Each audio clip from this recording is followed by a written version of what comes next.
नमस्कार, मार्केट पंचनामे में आप सभी का स्वागत है। हफ्ते का पहला कारोबारी सत्र भारतीय बाजारों के लिए अच्छे संकेत थे अंतर्राष्ट्रीय बाजारों की तर्ज पर, लेकिन शुरुआती तेजी के बाद मार्केट्स ईज आउट होते हुए दिखाई पड़े। शुरुआत में 17,700 के ऊपर भी निफ्टी कामकाज करता हुआ दिखाई पड़ा था, लेकिन बाद में प्रॉफिट टेकिंग आई। आईटी को छोड़ के सभी सेक्टर लाल निशान में बंद होते हुए दिखाई पड़े और आईटी में भी बहुत ज्यादा तेजी नहीं, शुरुआती तेजी वहां पर भी ईज आउट होते हुए दिखाई पड़ी। लेकिन मिड कैप आईटी में तेजी थी। L&T, infotech, Mindtree, persistent, Birla soft जो कि आज जोरदार तेजी के साथ कामकाज करता हुआ दिखाई पड़ा था। एक अच्छी खरीदारी पूरे स्पेस में थी, स्पेशली मिड कैप स्पेस में। और फ्रंट लाइन में जो आईटी कंपनीज थी वहां पर उतनी ज्यादा कोई फायरवर्क नहीं था। हाँ, प्रेशर था आज एनर्जी स्पेस में, ऑयल एंड गैस स्पेस में, जहां पर बिकवाली थी। रिलायंस, बीपीसीएल, एचपीसीएल, गेल, ये कुछ ऐसे नाम जहां पर प्रेशर के साथ कामकाज होता हुआ दिखाई पड़ रहा था। मिड कैप स्मॉल कैप में सेलेक्टिव स्टॉक, सेलेक्टिव सेक्टर जो कि आज तेजी में थे, लेकिन बाकी आज मोर और लेस बड़ी तेजी के बाद आप ऐसे समझिए कि पिछले एक हफ्ते में ही, जहां पिछले हफ्ते मंडे के दिन ही 16,780 का लो निफ्टी ने बनाया था और वहां से एक तरफा तेजी दिखा के आज 17,700 तक के जोन्स भी दिखा दिए। तो एक 1,000 पॉइंट की जोरदार तेजी, उसके बाद अब थोड़ा सा अगर बैकफुट पे मार्केट आ रहा है, थोड़ा सा ईज आउट हो रहा है, तो इतनी कोई बड़ी चीज नहीं है। आज बाइंग थी कैपिटल गुड स्पेस में। सीमेंस आज फिर परफॉर्म करता हुआ दिखाई पड़ रहा था। सिलेक्टिव स्टॉक्स थे वहां पर भी जो तेजी में कामकाज करते हुए दिख रहे थे, लेकिन हाँ, आज क्लियर कट दिन था वो आपको जो था वो मेजरली आईटी स्पेस के अंदर ही आता हुआ दिखाई पड़ रहा था। इसके अलावा कुछ और हाईलाइट्स की अगर बात की जाए तो आज करीब 77 अंकों की गिरावट रही मिड कैप इंडेक्स में। निफ्टी बैंक 180 अंक टूटा। निफ्टी के 50 में 36 शेयरों में गिरावट रही। निफ्टी बैंक के 12 में से 9 शेयरों में आज गिरावट आते हुए दिखाई पड़ी। सेंसेक्स के 30 में से 22 शेयरों में आज प्रेशर आता हुआ दिखाई पड़ा। और उसके अलावा आज रियल स्टेट स्पेस एक और ऐसा स्पेस था जहां पर दबाव बनता हुआ दिखाई पड़ा। मेजरली 2 शेयरों को छोड़ के बाकी सभी शेयर सेक्टर के लाल निशान के अंदर ही कामकाज करते हुए दिखाई पड़ रहे थे। बिकवाली आज इंटेंसिटी हाई आपको दिखाई पड़ेगी। हायर लेवल से अगर आप बिकवाली देखेंगे तो आपको ज़्यादा दिखाई पड़ेगी, लेकिन अदरवाइज इतनी ज़्यादा कोई फॉल मार्केट में नहीं दिखाई पड़ रही थी। लेकिन ओवरऑल अभी भी मूड माहौल जो है वो पॉजिटिव साइड पर ही है और जानकारी यही मान रहा है कि ये जो एक बड़ी तेज़ी के बाद थोड़ा ईज आउट हुआ है मार्केट, तो इतना ज़्यादा प्रेशर यहाँ आना नहीं चाहिए। तो उस हिसाब से आप बाजार के ऊपर रणनीति बना सकते हैं। चलिए, अब शुरू करेंगे हम सवाल जवाब का सिलसिला और बातचीत करेंगे कुछ सवालों को लेकर भी। सबसे पहला सवाल जो मेरे पास आया है, टाटा कॉम में फाइनली रिकवरी शुक्रिया तिब्रेवाल साहब। अच्छी कंपनी अच्छे दाम पर हमेशा खरीदारी करनी चाहिए। जो कंपनी लॉस मेकिंग हो उससे दूर रहना चाहिए। उन कंपनियों से बचें जब तक उसमें सिचुएशन ना पलट रही हो। मिसाल तौर पे से India bulls real estate, CG power, इनमें लॉस थे जब मैं इनको बोलता था, लेकिन उसमें रिकवरी आ रही थी, नंबर्स चेंज हो रहे थे, मैनेजमेंट आ गया था नया, तब वो सिचुएशन अलग थी। लेकिन अब जब प्रॉफिटेबल कंपनी के साथ रहना हमेशा बेहतर रहता है। चलिए, अच्छा आगे बढ़ते हैं। Should I start accumulating Reliance again? I want to increase number up to 2000। Is this advisable to invest more in this stock? Pandey साहब, देखिए, 2 तरह की चीज़ें हैं। पहली चीज़ तो देश की सबसे बड़ी कंपनी, सबसे बड़ा ग्रुप। दूसरी चीज़ बड़ी तेज़ी के बाद, हाँ, मतलब अभी भी ये ऑब्वियसली बात है अपने हायर लेवल्स के आसपास, और ये वो स्टॉक नहीं है जो आपको बहुत एग्रेसिव मूव देगा, लेकिन ये वो स्टॉक है जो स्लोली चलता रहेगा। आप पिछले कई साल की हिस्ट्री देखेंगे तो रिलायंस को ऐसी बड़ी तेज़ी नहीं दिखाई है, लेकिन स्लोली एक मूव देता हुआ दिखाई पड़ रहा है। 1-2 चीज़ें बहुत इंटरेस्टिंग थी। अगर आपको इसमें पोजीशन लेनी थी तो जिसका राइट इशू आया था वो ज़्यादा प्रॉफिटेबल डील था आपके लिए। अभी भी कोई बुरी डील नहीं है, नीचे धीरे धीरे एक्यूमुलेट कर सकते हैं। ऑब्वियसली बात है, आपके देश के जितने बड़े फंड एनालिस्ट हैं सबके होल्डिंग में, सबके पोर्टफोलियो में शेयर होता ही है, तो आप उनको ऐड कर सकते हैं। देश की नंबर 1 कंपनी है, रिटेल है, टेलीकॉम है, सारे वेंचर इसके अंदर है। लेकिन उस तरह की सिचुएशन कभी क्रिएट होना तो वो ज़्यादा बेटर होता है। आपको मिला रिलायंस का ही शेयर, लेकिन 3 हिस्सों में पेमेंट करना पड़ा, तो आपकी कॉस्ट ईज आउट कर देता। अभी भी कोई दिक्कत नहीं है, आप आराम से इसमें पोजीशन ले सकते हैं, लेकिन नजरिया ऑब्वियसली बात है आपका लंबी अवधि का ही होगा। ओके, आगे बढ़ते हैं। Aarti Tata chemical SRF action, Aman Agrawal साहब का सवाल है। 100 शेयर हैं आरती के, टाटा केमिकल के एंड SRF के। Want to keep 1 share out of all, which one should I keep? Sir, मेरी सीमित जानकारी ये कहती है कि आपको टाटा केमिकल रखना चाहिए पहले तीनों में से। SRF भी अच्छी कंपनी है, लेकिन वो ऑलरेडी बहुत भागने के बाद, एडजस्ट होने के बाद नीचे मिल रहा है, तो आपके पास बोनस के शेयर आ गए होंगे मेरे ख्याल से। अगर आपको वो शेयर भी मिल गए हैं तो आप उनको रखकर एग्जिस्टिंग पोजीशन से निकल सकते हैं। अगर आपने वो शेयर नहीं लिए हैं, उसके बाद लिया है, तो आप टाटा केमिकल में बने रहें, वो ज़्यादा बेटर रहेगा। ओके, सुज़लॉन पर व्यू, नीलम जी क्या व्यू दूँ उस पर, मतलब ये आप उस श्रेणी में से रखिए जैसे आजकल, क्योंकि हर हाई डेट वाली कंपनियां चल रही है, HCC चल रहा है, रिलायंस इंफ्रा चल रहा है, रिलायंस पावर चल रहा है, सुज़लॉन चल रहा है, आइडिया चल रहा है, तो ये उस कैटेगरी में है। आजकल तेज़ी में है तो कुछ नहीं कह सकते इनके बारे में, लेकिन सिचुएशन में कोई फेरबदल अब तक तो नहीं हुआ है। आपके पास हैं तो आप ऑब्वियसली बातें बनी रहेंगी, मेरे कहने से निकलेंगी नहीं, लेकिन अगर आपके पास नहीं है तो नया निवेश सिर्फ इसलिए कि वो शेयर चल रहे हैं मत करिए, टिल द टाइम उसके नंबर इंप्रूव हो जाए। मान लेते हैं सुज़लॉन के नंबर इंप्रूव होने तक भाव 14 रुपये आता है, मान लेते हैं, लेकिन नंबर इंप्रूव हो गए तो वहाँ से स्काई इज़ द लिमिट, ऊपर तो कुछ भी लिमिट नहीं है ना, नीचे लिमिट है।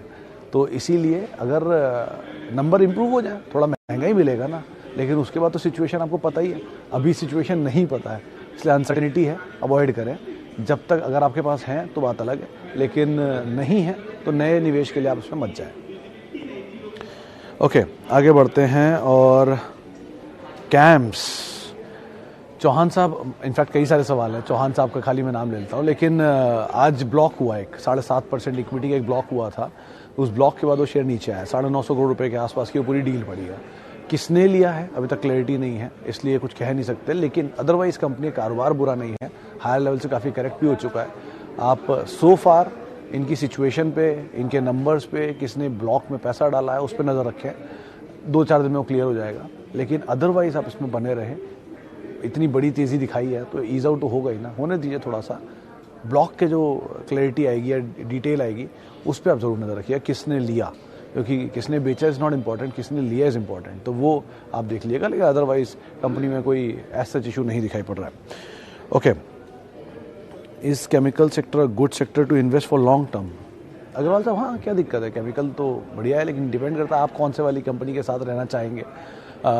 साइक्लिकल मूव ज़्यादा रहते हैं इनमें, लेकिन मतलब over a period of time चले बहुत हैं। आप दीपक नाइट्राइट देख लीजिए या बाकी केमिकल कंपनी SRF जैसी देख लीजिए, चले बहुत हैं, प्राइसेस की वजह से चलते हैं, यूजुअली रिलायेशन अच्छे हो तो चल गए। तो अभी की तेज़ी को ज़रा ईज आउट होने दीजिए तो ज़्यादा बेटर सिचुएशन है, वो क्लियर होगी। बाकी नंबर्स पिछले 10 साल के पढ़ लेंगे तो अपने आप ही आप समझ में आ जाएगा कि कितनी अच्छी कंपनियां सेक्टर लेने लायक है कि नहीं है। अगर कंसिस्टेंटली हर कंपनी 10% की भी ग्रोथ दिखा रही है जिसमें आप पैसा डाल रहे हैं, तो आप आराम से उसमें बने रह सकते हैं। 10% 20% की ग्रोथ खराब नहीं होती, कोई भी कंपनी 20% की ग्रोथ सालाना दिखा रही है तो बहुत बढ़िया कंपनी मानी जाती है। HUL, एशियन पेंट, पीडीलाइट जैसी कंपनियां हैं वो, जिनकी 20-25% की ग्रोथ मिलती है साल की, तो ऐसी ग्रोथ जिस कंपनी में मिल रही हो आप आराम से बने रहिए, कोई इशू नहीं उनके साथ। Prince pipe and ICICI bank, is it right level to buy? Mittal साहब, ICICI बैंक पे तो आज सुबह ही किसी ने राय दी थी बाय साइड पे, आशीष थे शायद, आशीष जो हमारे जानकार हैं NAV इन्वेस्टमेंट वाले, उन्होंने इसमें खरीदारी की राय दी थी और वो तेज़ी मान रहे हैं।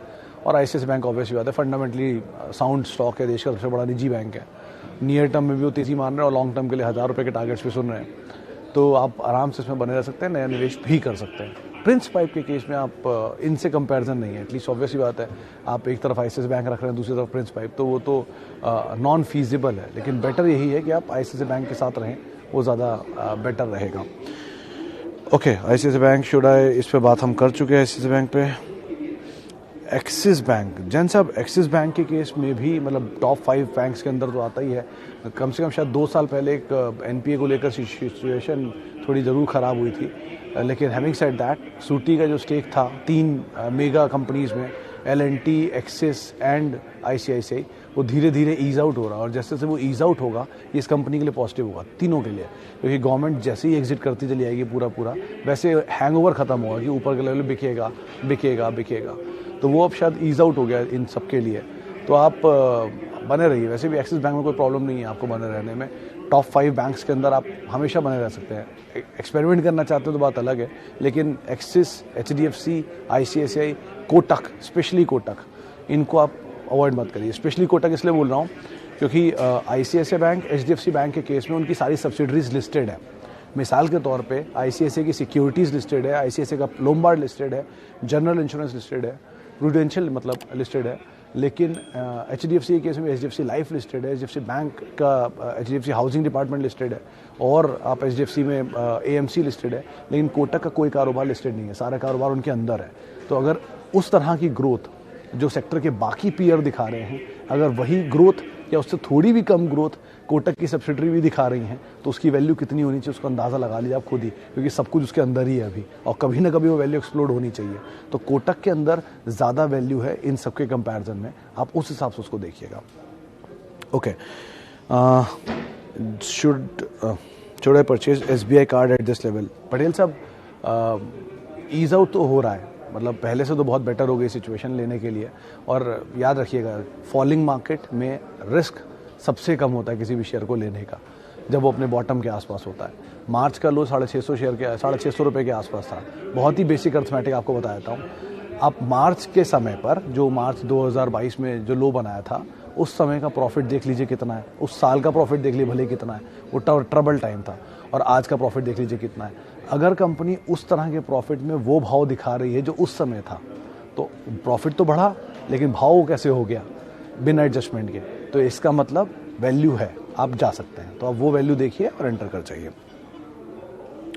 Okay, fresh entry in which stock of HDFC group? Tibrewal साहब, मेजरली सारे के सारे स्टॉक 52 वीक्स लो पे ही कामकाज कर रहे हैं, और एक ग्रुप ही इनफैक्ट बहुत अच्छे अट्रैक्टिव लेवल पर आ गया है। तो अब आप जिसको सबसे ज़्यादा प्रॉमिसिंग फील्ड मानते हैं, हाउसिंग फाइनेंस तो HDFC लिमिटेड, बैंक तो HDFC बैंक, लाइफ तो HDFC लाइफ ऑब्वियसली, और इंश्योरेंस AMC कारोबार तो HDFC AMC। तो प्रायोरिटी में HDFC, HDFC bank, HDFC life, HDFC AMC, ऐसे प्रायोरिटी रख के आप एंटर कर सकते हैं। Okay, good entry point for BSC? विवेक साहब, मेरे हिसाब से तो वैल्यू पॉइंट BSC का 400-450 रुपये होगा, लेकिन वो तो अब नहीं मिलता। तो फीजिबल यही है कि यहाँ से 30% का करेक्शन जिस दिन मिले आप वहाँ पे एंटर कर सकते हैं। हमेशा ये याद रखिएगा कि BSC की डिविडेंड यील्ड 6% थी जब वो 400 रुपये के आसपास आया था, वैल्यू तब थी इसमें। तो ट्रबल टाइम में बढ़िया स्टॉक को लेना हमेशा अक्लमंदी होती है। कुछ दिन पहले मिसाल तौर पे टाटा कम्युनिकेशन, मेरे को कम से कम 25 सवाल आए होंगे इसी चीज़ को लेके कि टाटा कम्युनिकेशन चलता क्यों नहीं है, चलता क्यों नहीं है, चलता क्यों नहीं है। आप बोलते हैं अच्छी कंपनी, चलता क्यों नहीं है। आज आपको दिख ही रहा है टाटा कम्युनिकेशन 1470 रुपये आ गया।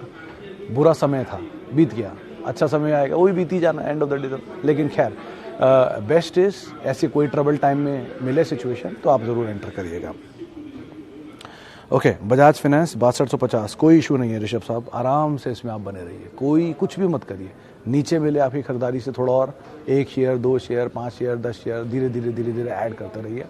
अच्छी कंपनी है, कारोबार आपको पता ही है क्या करती है, मेजर मार्केट शेयर है। टिल द टाइम वो मार्केट शेयर नहीं जा रहा तब तक तो ये है।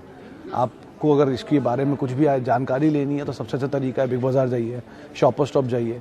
वहाँ पर अगर आपको कपड़ों की EMI होनी है तो वो बजाज फाइनेंस करेगा। कंज्यूमर ड्यूरेबल में जाइए, अपने आप ही पता कर लीजिए बजाज सबसे ज़्यादा फाइनेंस कौन करता है, उससे आपको क्लियर पिक्चर समझ में आने लग जाएगी और उसके हिसाब से आप कॉल ले सकते हैं। ओके, 1500 शेयर की EC ट्राइडेंट। राजीव साहब, ट्राइडेंट के क्या भाव पे खरीदारी? 15 रुपये। खैर, ट्राइडेंट तब भी मेरे हिसाब से ज़्यादा इक्विटी डाइल्यूटेड वाला शेयर था और आज भी। तो आपको अगर प्रॉफिट मिल रहा है, अच्छा खासा प्रॉफिट है, आप ये कर सकते हैं कि आउट ऑफ पूरी पोजीशन अपनी कॉस्ट निकाल लीजिए और प्रॉफिट के शेयर छोड़ दीजिए। KEC ज़्यादा बेटर है, ऑब्वियसली बात है, बहुत पुरानी कंपनी है, गोयनका ग्रुप की कंपनी है, मासिव प्रोजेक्ट्स में काम करती है और कैपिटल गुड्स टाइम बस भी है, तो उसमें तो आप बने रहिए। लेकिन ट्राइडेंट के केस में आप ये करिए कि आपको तेज़ी मिलती है तो अपना जो प्रॉफिट है उसको निकाल लीजिए, कॉस्ट जो है फिर उसको निकाल लीजिए, प्रॉफिट शेयर छोड़ दीजिए, बहुत सारी क्वांटिटी फिर भी बचेगी। उनके साथ हमेशा बने रहिए, जहाँ मर्जी जाए उसके हिसाब से। ओके, आगे बढ़ते हैं। और वेल्सपन एंटरप्राइजेस, दीपक साहब, वैसे तो ये पूरा सेक्टर का मतलब जो स्पेस है इसमें 2 ही कंपनियां वाला, इस ग्रुप की 2 ही कंपनियों में दम रहता है हमेशा, यूजुअली या तो वेल्सपन कॉप या वेल्सपन इंडिया। वो टेक्सटाइल में है और वो पाइप में है। वेल्सपन एंटरप्राइज में आमतौर पे कोई मूव आता नहीं है, इन दोनों में तेज़ी आती है तो वो भी साथ साथ चलता है।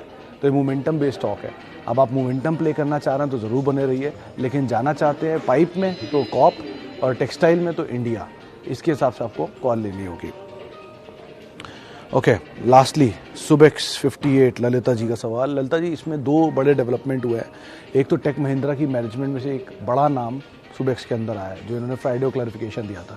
दूसरा, इनका एक सॉफ्टवेयर भी हैक हो गया था, जिस पर उन्होंने ये बात आज ही क्लैरिफिकेशन दिया है कि उसका कोई खास इंपैक्ट नहीं कंपनी के ऊपर। बट हैविंग सेड दैट, आप बने रहिए, अपसाइड है इसमें काफ़ी, हायर लेवल से काफ़ी टूटा और बहुत लंबे समय के बाद इसने अपना 57 का लेवल पार करके क्लोजिंग दी है। तो लग रहा है टेक्निकली भी शायद चल जाएगा, तो आप बने रहे, ज़्यादा बेटर रहेगा। चलिए फिलहाल अब इतने सवालों को मैं शामिल करूँगा। माफ़ी उन सभी लोगों से जिनसे आज हम बातचीत नहीं कर पाए, और बहुत बहुत शुक्रिया उन सभी लोगों का जिन्होंने सवाल पूछे।